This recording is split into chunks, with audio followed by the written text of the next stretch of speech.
Welcome to Adya classes. आज हम लोग भारतीय राज्य व्यवस्था के एक बहुत ही इम्पोर्टेंट टॉपिक कॉन्स्टिट्यूएंट असेंबली के बारे में डिस्कस करेंगे। संविधान सभा, भारत में संविधान का निर्माण संविधान सभा द्वारा किया गया था।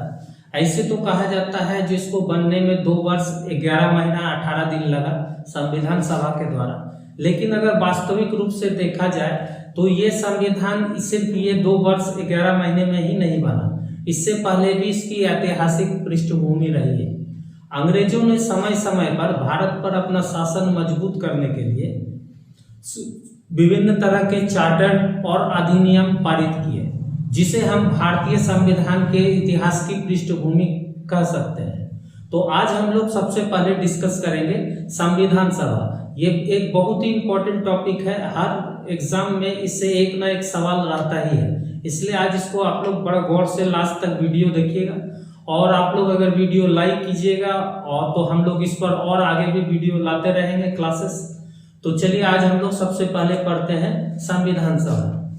तो ये संविधान सभा का सबसे पहला संविधान सभा, भारत के लिए संविधान बनाने के लिए एक संविधान सभा हो, ये विचार सबसे पहले किसके मन में आया था?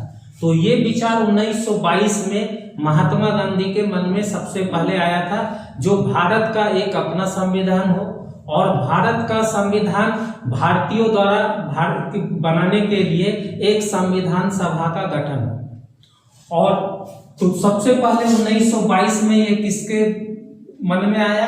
तो महात्मा गांधी के मन में आया। दूसरी बात है, जो अंग्रेजों ने सर्वप्रथम कब माना जो भारतीयों के लिए एक संविधान सभा का गठन हो? तो अंग्रेजों ने सर्वप्रथम अगस्त प्रस्ताव लाया था 1940 में। अगस्त प्रस्ताव 1940 में एक प्रस्ताव लाया था, लेकिन भारतीयों ने इसे यह कर रिजेक्ट कर दिया, जो इसमें एक वाक्य लिखा था जो मुख्यतया भारतीय शामिल होंगे। तो मुख्यतः भारतीय शामिल होंगे, तो इसका अर्थ यह है जो और भी लोग शामिल होंगे। तो भारतीयों का कहना था जो भारत का संविधान होगा उसमें मुख्यतः भारतीय नहीं, सिर्फ भारतीय होना चाहिए। तो यही कहकर इसको रिजेक्ट कर दिया गया, ठुकरा दिया गया ये प्रस्ताव। और उसके बाद आया क्रिप्स प्रस्ताव। तो क्रिप्स प्रस्ताव में ये अंग्रेजों द्वारा ये सुझाव दिया गया जो भारतीयों के लिए एक संविधान का निर्माण किया जाएगा, जिसका गठन संविधान सभा द्वारा होगा और यह द्वितीय विश्व युद्ध के बाद इसका गठन किया जाएगा। तो महात्मा गांधी ने इसीलिए इसे क्या कहा था? बाद के तारीख का चेक, एक दिवालिया बैंक का चेक कहा था, पोस्ट डेटेड चेक। तो ये सवाल कई बार पूछा है, जो किस प्रस्ताव को महात्मा गांधी ने पोस्ट डेटेड चेक की संज्ञा दी है? दिवालिया मतलब एक ऐसे बैंक का चेक है जिसके पास कोई पैसा नहीं है या जिसका कोई आने वाले समय में कोई फायदा नहीं होने वाला, यही कहकर इसको भारतीयों ने ठुकरा दिया। तो अब बात आता है जो संविधान सभा का गठन सबसे पहले किस कमीशन के सिफारिश पर हुआ, यह सवाल भी आता है। तो इसके बाद हम लोग जानते हैं जो कैबिनेट मिशन भेजा गया था।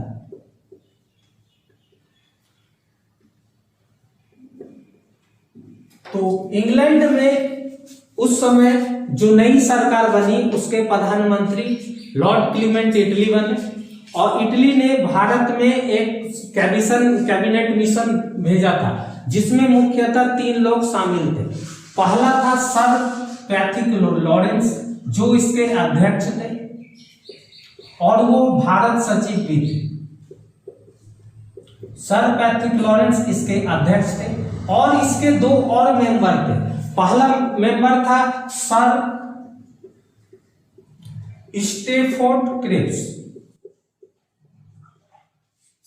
जो क्रिप्स मिशन जो आया था वही क्रिप्स है, सर स्टेफोर्ड क्रिप्स। और तीसरा जो था इसमें एबी अलेक्जेंडर।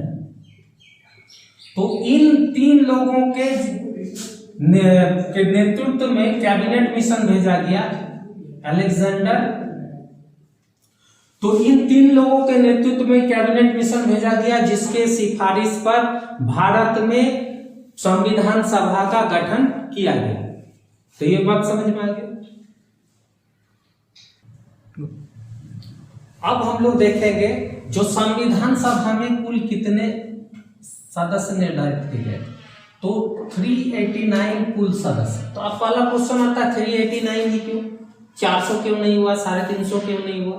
तो इसका कारण था जो उस समय प्रति 10 लाख के आबादी पर एक सदस्य का प्रावधान किया गया, प्रति 10 लाख के आबादी पर ये जनसंख्या।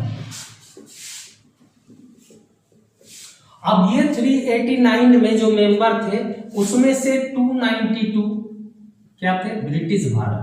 ब्रिटिश भारत का मतलब हो गया जहां पर ब्रिटेन का डायरेक्ट शासन था, और 4 थे चीफ कमिश्नरी प्रांत, और 93 देसी रियासत।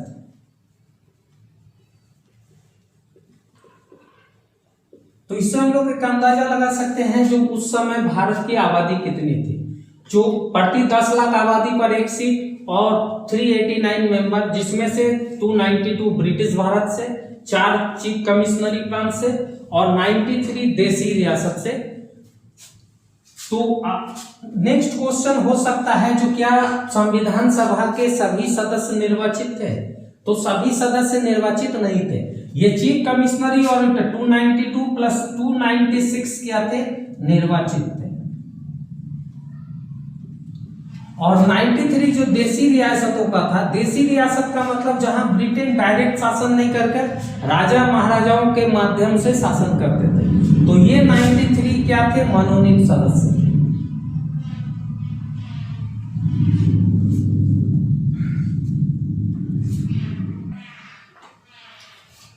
तो कुल निर्वाचन जो हुए थे 296, उसमें कांग्रेस को 208 सीटें थी और मुस्लिम लीग को 73 सीटें थी, और 5 सीटें इसमें से रिजर्व सीट को छोड़कर, 5 रिजर्व सीट को छोड़कर 73 थे, और अन्य दलों को 15 सदस्य थे। तो इस तरह से संविधान सभा का गठन हुआ था, इतना जो निर्वाचित सदस्य थे। और बाकी 93 जो था वो था आपका देसी रियासत से, जहां पर अंग्रेज लोग राजा महाराजाओं के थ्रू शासन करते थे। अब संविधान सभा की पहली बैठक, ये भी हमेशा पूछता है, जो पहली बैठक कब हुई थी, 9 दिसंबर 1946 को। तो इसमें अध्यक्ष किसे बनाया गया था। तो एक साधारण कल्चर है हम लोग का भारत में, जो कहीं भी हम लोग मीटिंग वगैरह करते हैं तो जो सबसे बुजुर्ग होते हैं उनको हम लोग अध्यक्षता कराते हैं। सेम यही चीज उस समय भी हुआ था। जो पहली बैठक हुई थी 9 दिसंबर को, तो उसकी अध्यक्षता किसने की थी, डॉक्टर सच्चिदानंद सिन्हा ने। तो ये भी क्वेश्चन आता है जो सच्चिदानंद सिन्हा को क्यों अध्यक्ष निर्वाचित किया गया था, क्यों अध्यक्ष बनाया गया था। तो इसका कारण क्या था, क्योंकि वो सबसे बुजुर्ग सदस्य थे। तो इसी क्वेश्चन को दूसरे तरीके से पूछा जाता है, जो संविधान सभा का अस्थायी अध्यक्ष कौन था। तो उसका आंसर होगा डॉक्टर सच्चिदानंद सिन्हा।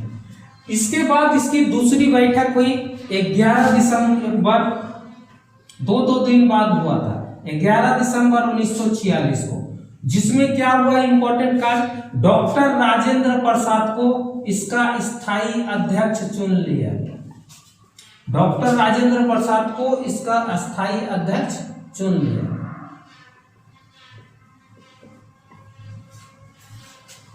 और ठीक 2 दिन बाद फिर इसकी तीसरी बैठक हुई 13 दिसंबर 1946 को,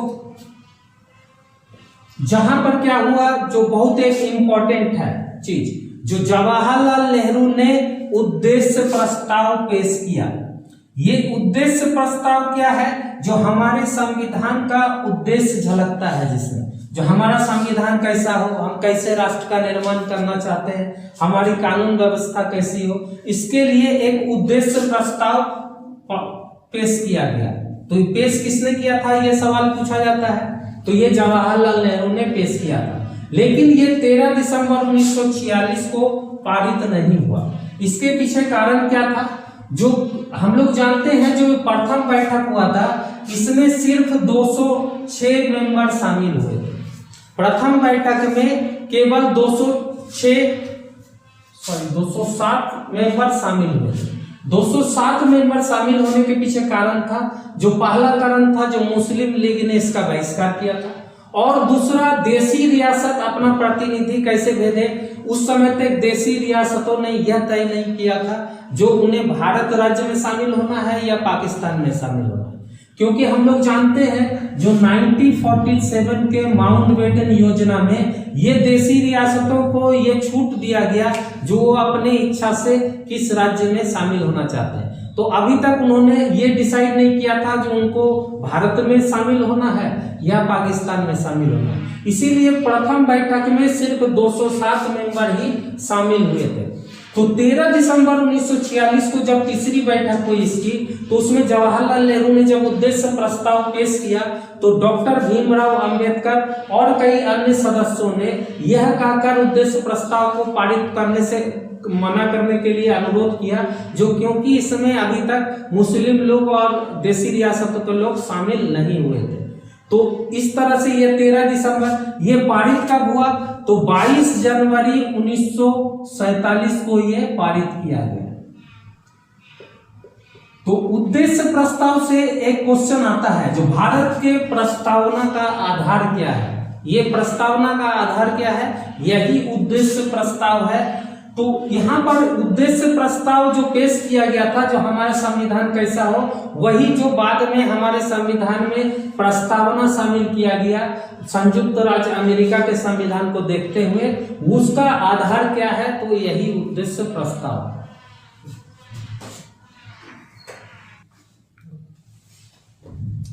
संविधान सभा से जुड़े हुए जो महान व्यक्तित्व हैं, जो जिनका संविधान बनाने में काफी रोल रहा है, उसमें हम लोग एक दो पर चर्चा करते हैं क्योंकि इनसे हमेशा सवाल आता है। तो इसमें सबसे पहला नाम आता है डॉक्टर भीमराव अंबेडकर का।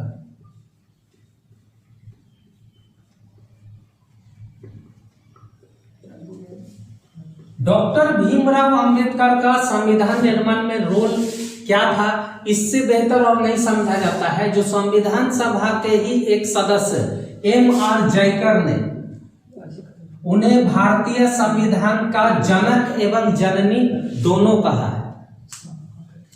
तो इससे हम लोग डॉक्टर भीमराव अंबेडकर का संविधान बनाने में क्या रोल था, इसी से स्पष्ट हो जाता है M.R. जयकर के ये कथन से।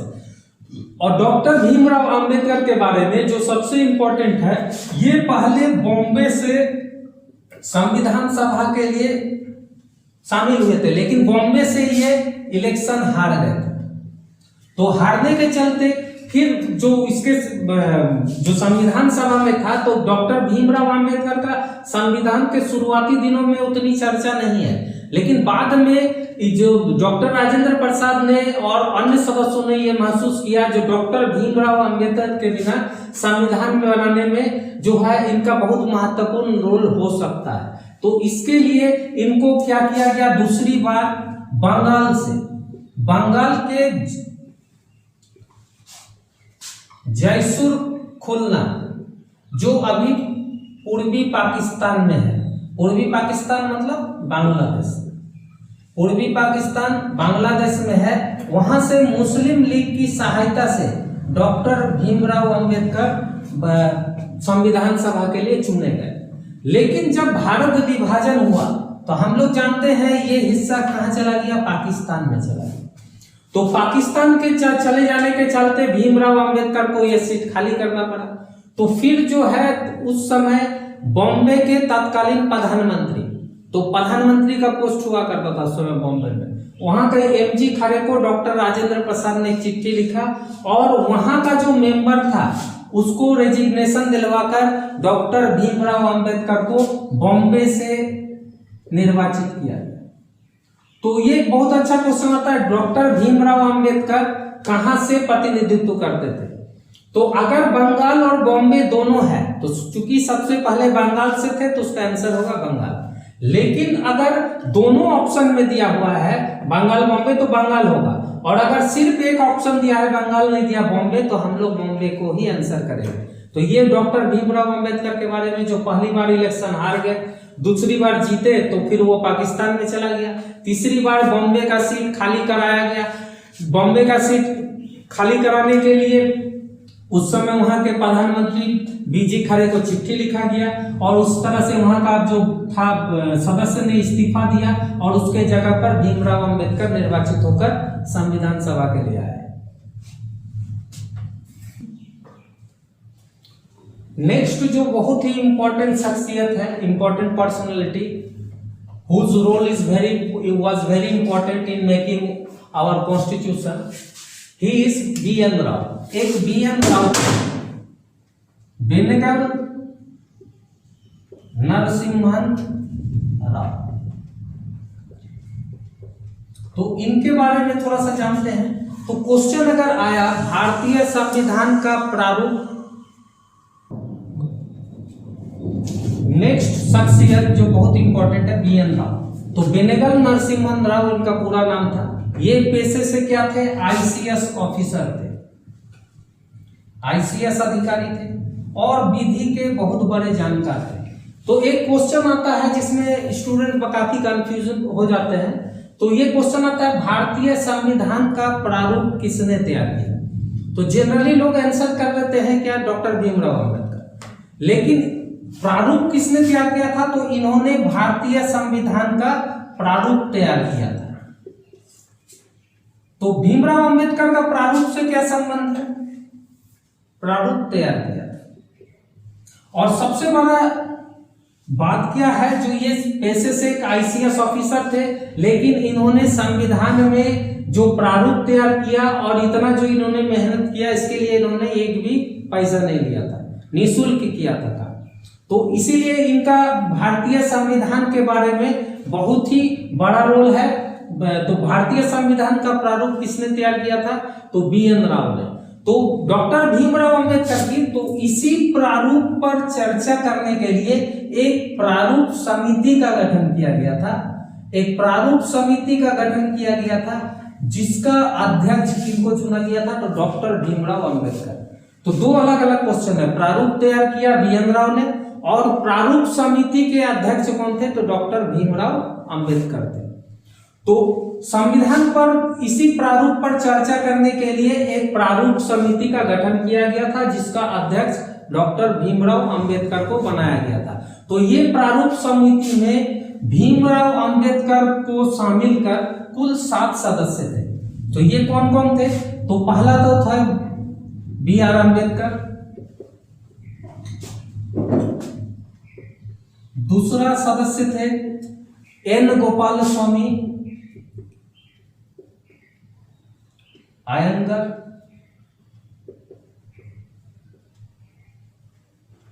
तीसरे सदस्य थे अल्लादी कृष्णा स्वामी अय्यर,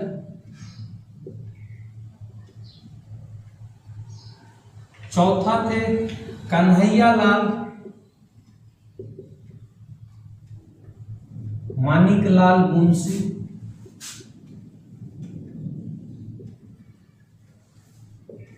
पांचवा थे मोहम्मद सादुल्ला,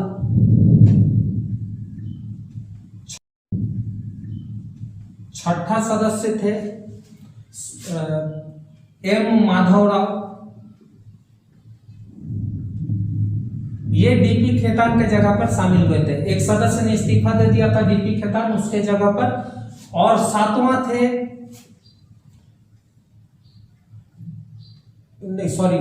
BL मित्तर के मृत्यु के बाद ये माधवराव शामिल हुए थे। उसके बाद थे DP खेतान। जो एक सदस्य की जो मृत्यु हो गई थी उनके मृत्यु के बाद, तो मृत्यु किनकी हुई थी? तो T.T. कृष्णमाचारी,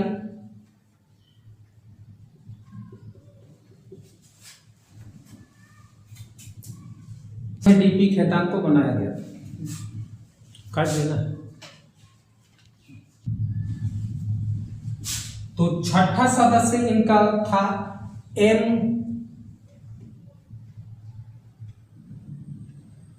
राम माधव राव।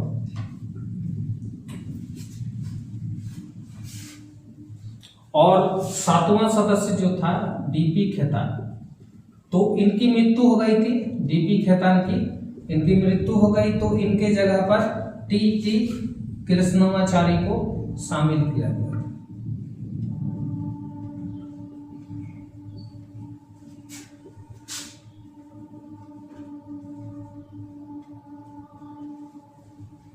तो ये 7 सदस्यों को तो हम लोग जानते हैं, जो एक ऑब्जेक्टिव क्वेश्चन में पूछ सकता है निम्नलिखित में से कौन कौन थे या निम्नलिखित में से कौन नहीं थे।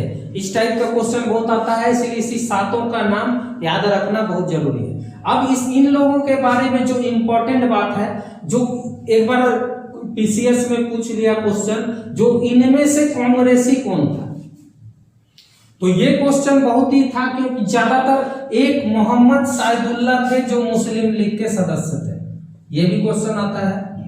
जो प्रारूप समिति का एकमात्र मुस्लिम लीग का सदस्य कौन था, तो मोहम्मद साइदुल्ला।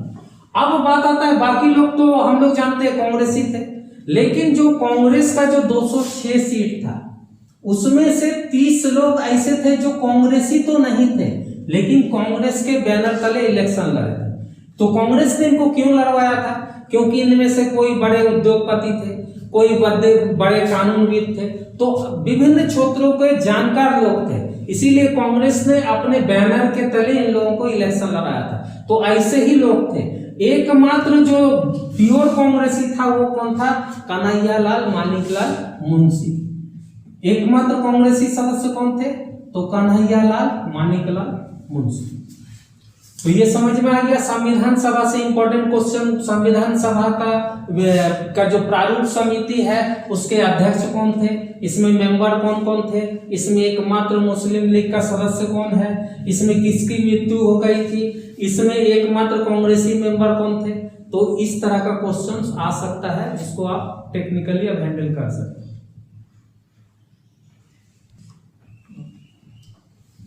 अब हम लोग देखेंगे नेक्स्ट, जो डॉक्टर अंबेडकर ने 2 किताबें लिखी थी, एक थी हिंदू धर्म की पहेलियां और दूसरा थॉट्स ऑन पाकिस्तान। और ये कब लिखा गया था, 1940, जबकि पाकिस्तान बना कब, 1947 में। इससे ये पता चलता है जो डॉक्टर अंबेडकर कितने दूरदर्शी थे। उन्होंने 7 साल पहले ही पाकिस्तान कैसा होगा उस पर एक किताब लिख दिया था। तो इससे ये पता चलता है डॉक्टर अंबेडकर कितने बड़े जानकार थे और कितने दूरदृष्टि थे। अब हम लोग बात करेंगे जो संविधान सभा का कुल अधिवेशन कितना हुआ था। तो यहाँ पर कुल अधिवेशन का अगर बात करेंगे तो यहाँ बहुत सारे किताब में कंफ्यूजन है, कहीं पर 11 दिया हुआ है, कहीं पर 12 दिया हुआ है। तो ये क्यों है, तो ये आज क्लियर कर देते हैं। जो कुल अधिवेशन जो 11 हुआ और लास्ट जो एक अधिवेशन हुआ 24 जनवरी 1950 को, तो ये इसको भी अगर अधिवेशन में काउंट करते हैं तो आंसर क्या हो जाएगा, 12 हो जाएगा। तो एक्चुअल जो है अधिवेशन की संख्या क्या थी, 12 थी। वो क्यों होता है, तो 11 इसको मानता है, और जो लास्ट बैठक हुआ था उसको भी अगर एक अधिवेशन मान लिया जाए तो टोटल अधिवेशन की संख्या कितनी थी, 12 थी। अब नेक्स्ट क्वेश्चन आता है, संविधान सभा में महिला सदस्य कितने थे। महिला सदस्य कुल 15 थे। और इसमें एक क्वेश्चन भी आता है, जो प्रथम बैठक में जो 9 दिसंबर को हुआ था उस दिन कितने महिला सदस्य उपस्थित थे, तो उस दिन का आंसर होगा 9 महिला सदस्य। तो प्रथम बैठक में 9 महिला शामिल हुआ था। महिला सदस्यों की कुल संख्या क्या थी, 15 थी। इससे भी एक इस क्वेश्चन पूछा जा सकता है, जो एकमात्र मुस्लिम महिला सदस्य कौन है। एकमात्र मुस्लिम महिला सदस्य गुलाम अय्याश रसूल, गुलाम अय्याश रसूल। तो संविधान सभा का एकमात्र जो महिला सदस्य थी जो मुस्लिम थी वो थी गुलाम अय्याश रसूल, सॉरी बेगम अय्याश रसूल।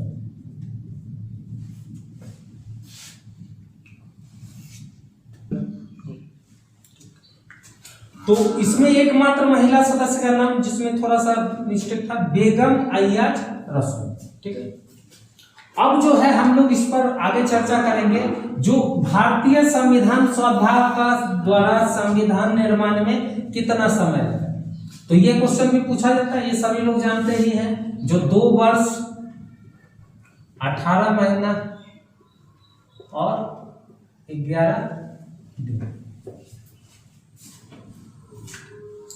और 11 दिन, तो ये संविधान बनने में समय लगा। अब संविधान को अंगीकृत कब किया गया, स्वीकार कब किया गया, तो 26 नवंबर 1949।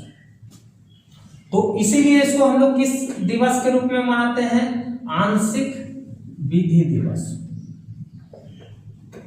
लेकिन इस दिन पूरे संविधान को लागू नहीं किया गया। इस दिन कुल कितने अनुच्छेदों को लागू किया गया था, तो नागरिकता से संबंधित था, अंतरिम राष्ट्रपति का कुछ सेक्शन था, तो कुल मिलाकर 15 अनुच्छेद और 394 अनुच्छेद में इसका वर्णन था। जो किस किस अनुच्छेद को 26 नवंबर 1949 को, तो कुल जो है 354 में 15 अनुच्छेदों का वर्णन है, और खुद 394 को लेकर कितना हो जाता है, 16 अनुच्छेद। तो अगर हम लोग बात करें, जो 26 नवंबर 1949 को आंशिक विधि दिवस के रूप में मनाया जाता है, इसीलिए जो इस दिन पूरा संविधान लागू नहीं किया गया था, 16 अनुच्छेदों को लागू किया गया था। और रेस्ट कब लागू किया गया, रेस्ट लागू किया गया 26 जनवरी 1950। तो अब क्वेश्चन ये मन में आता है, जो ये 2 महीना क्यों इसको रोक के रखा गया, तो हम लोग जानते हैं जो 1929 में लाहौर अधिवेशन हुआ था, तो लाहौर अधिवेशन में यह तय किया गया था, जो भारतीय लोग हर वर्ष 26 जनवरी को स्वतंत्रता दिवस मनाएंगे, और इस तरह 26 जनवरी 1930 को पहला स्वतंत्रता दिवस मनाया था भारतीयों ने।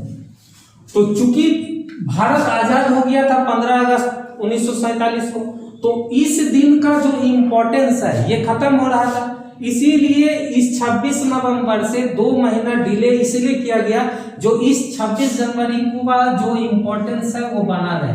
इसीलिए भारतीय संविधान को कब लागू किया गया, तो 26 जनवरी 1950 को लागू किया गया। अब जो है भारत के संविधान के बनने के 150वीं 150th एनिवर्सरी में, वर्षगांठ में, लक्ष्मी सिंघवी के सुझाव पर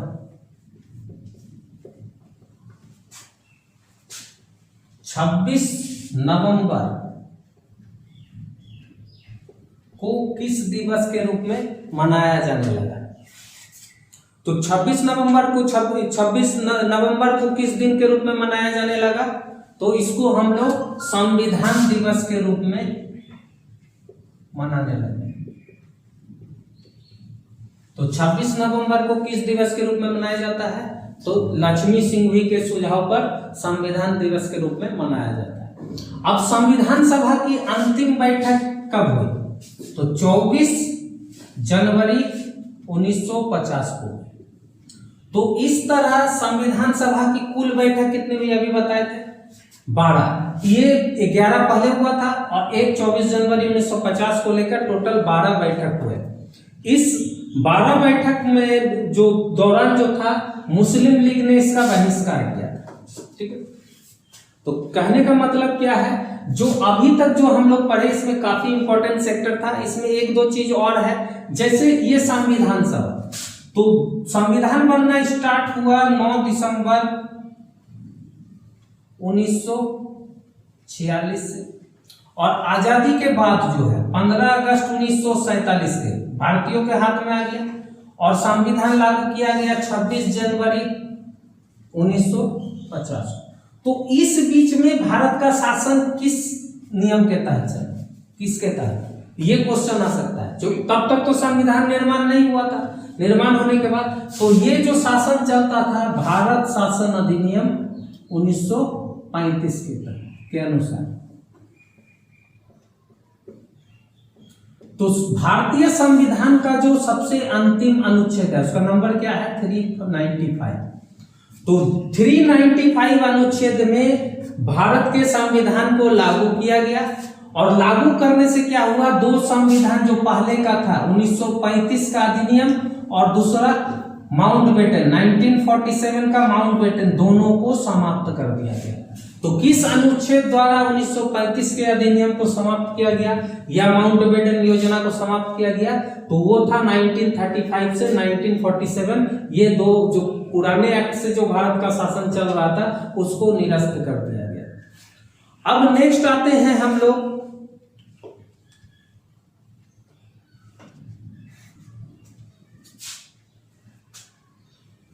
भारत में जितने भी देशी रियासत थे उनमें से सभी ने यह तय कर लिया था माउंटबेटन योजना के अनुसार जो उन्हें किन डोमिनियन में शामिल होना है।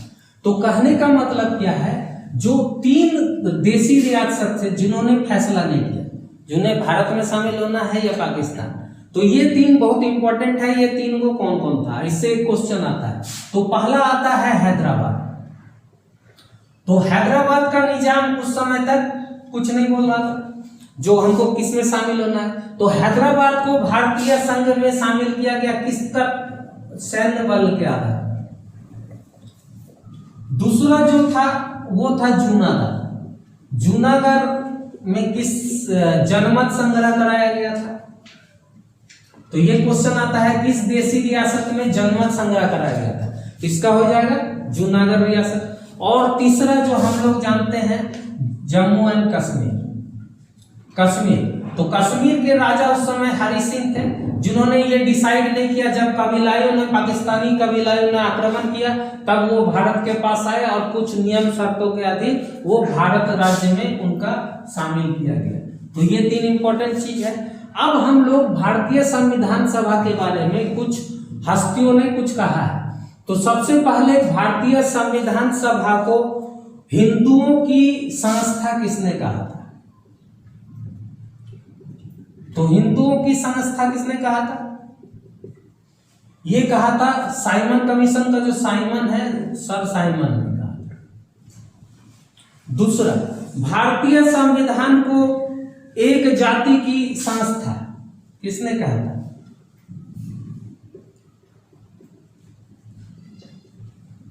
चर्चिल।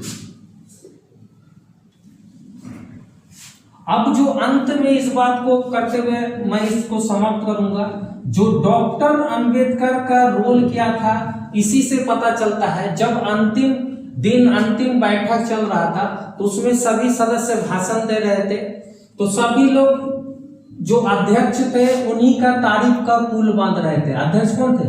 डॉक्टर राजेंद्र प्रसाद, जो आपने ऐसा किया, आपने ऐसा किया।